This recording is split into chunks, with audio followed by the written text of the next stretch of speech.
విశాఖలోని పాత గాజువాక లంక మైదానంలో ఏర్పాటు చేసిన సుందర వస్త్ర గణపతి విశేషంగా ఆకట్టుకుంటోంది. 1,00,000 చీరలతో వినాయక విగ్రహం ఏర్పాటు చేస్తున్నట్లు ఉత్సవ కమిటీ సభ్యులు తెలిపారు.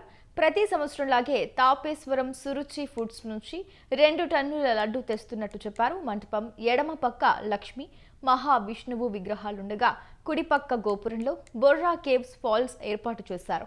21 రోజులు ఉత్సవాలు నిర్వహించనున్నట్లు తెలిపారు.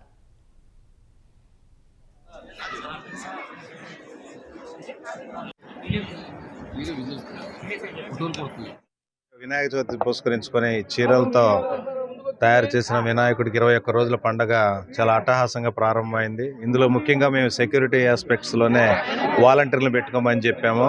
ప్రజలందరూ కూడా ఈసారి ప్రత్యేకంగా ఏంటంటే ప్రతి సంవత్సరం కూడా దర్శనానికి టికెట్ ఉండేది. ఈసారి సిపి గారు చొరవ తీసుకోవడం వల్ల ఉచిత దర్శనం ఒకటి, పార్కింగ్ వచ్చేసి ఉచితంగా చెప్పే ఏర్పాట్లు చేసి ఉన్నామన్నమాట. దీని మీద తర్వాత ట్రాఫిక్ కూడా ఎటువంటి ఇబ్బంది జరగకుండా దగ్గర వీళ్ళు ఒక 80 మంది వాలంటీర్లు పెట్టామని చెప్పేశారు. ఇటువంటి దీనికి సంబంధించి ఫైర్కి సంబంధించి అన్ని ఏర్పాట్లు చేస్తున్నారు. అందరూ ఇచ్చిన తర్వాతే మేము వచ్చేసి దీన్ని పరిశీలించాము. కాబట్టి ప్రజలందరూ కూడా ప్రశాంతంగా భక్తి శ్రద్ధలతో వినాయక చవితి చేసుకోవాలని కోరుకుంటున్నాం. Thank you.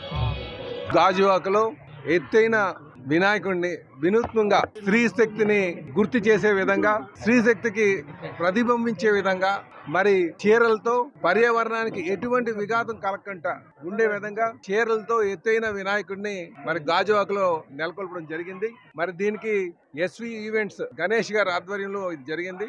చాలా సంతోషం. అలాగే ఆ చీరలు ఏవైతే ఉన్నాయో మళ్ళీ వారి శ్రీమూర్తులకే ఇచ్చేస్తామని చెప్తున్నారు నిర్వాహకులు.